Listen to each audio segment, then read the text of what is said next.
Здравейте, реших да направя едно видео за съвсем начинаещи шофьори, които искат да сменят зимните с летни гуми вкъщи, но не знаят как. Ако имате на джанти, разбира се, може да си го направите сами вкъщи, в гаража, вечер както мен. За целта, разбира се, имате нужда от крик. Поставя се в това улече тук специално, не където и да е, на специално улече и да е стабилен крика, понеже тия новите не им има вяра.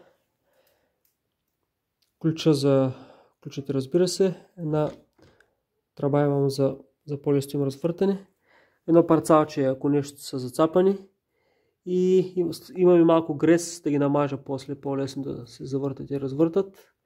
И в това специалното го слагам да не се цапат с прах.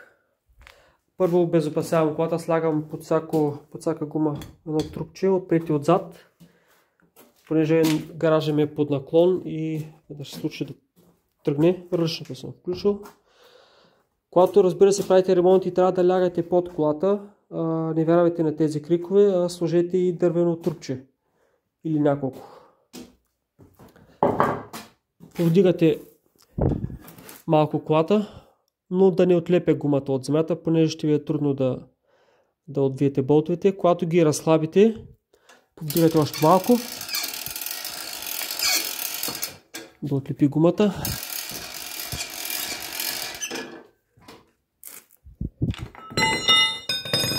И ги махате.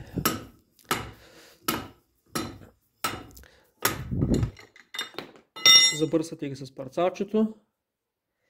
С две ръце е по-лесно. Слагате малко грес и после ги слагате обратно, като сложите новата гума. Когато се завиват после болтовете, винаги се завиват срещу положено. Т.е. завивате този, после този, после този, после този, после този и така.